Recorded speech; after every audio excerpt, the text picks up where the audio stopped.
Hi everybody, it's Claire from King and I. Today we're going to look at doing the purl stitch. So grab your needles, grab your yarn and let's give it a go.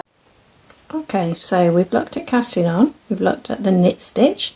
Now we're going to look at the purl stitch, which is the other main stitch that we use in knitting.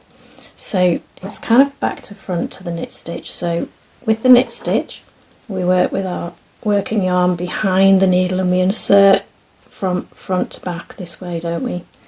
So the purl stitch is slightly different in that we hold our yarn in front of our work and we insert our needle right to left again, but in front of our left needle. Okay, so when you've inserted it in the front, we then take our yarn and we wrap it counterclockwise again, right to left. So now what we're going to do to create our loop is to take our right needle and we're going to slide the loop, and then we can slide that loop off our left needle. You see that? That wasn't particularly clear. Let me show you that one again. So we go right to left, in front, right needle in front of left needle.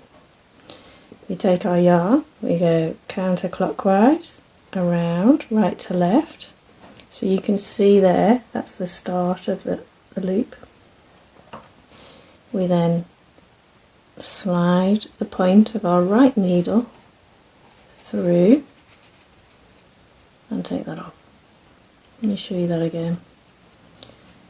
Insert the needle right to left, right needle in front, wrap the yarn around, take the point of our right needle to create a loop, slide it off.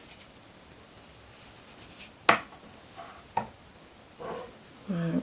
As with our knit stitches, don't worry about how you're holding the yarn as long as your stitches aren't pulled really tight, because you will have to insert the needle into that stitch when we turn it at the end of this row.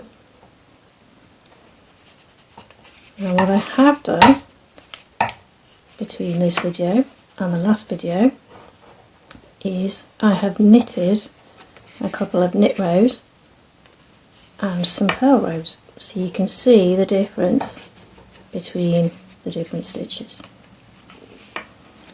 So let me just get to the end of this row and we'll turn the work round and I'll show you what it looks like. Okay, so you can see now when let me put it down here so you can see it better. When we did all knit stitches we get these bumps, and this is garter stitch, which is great for nice thick fabrics, nice and cozy with this King and I merino. Then when we alternate and we do knit rows and then a purl row and then a knit row and then the purl row we've just done, we get this V shape, and this is called stocking stitch, and this is what you would generally see on your sweaters. It's a little bit thinner, a little bit drapier, and it works up twice as quickly as the garter stitch. So between these two stitches, the knit stitch and the purl stitch, you should be able to get most of the patterns that you can see on the website. If there's any other things that you'd like to learn, then let me know. You can always email me or contact me on social media and we'll get some more videos up on the website for you. I hope you've enjoyed today's video. If you'd like to have a go at knitting the jumper I'm wearing today, then I'll put the link below.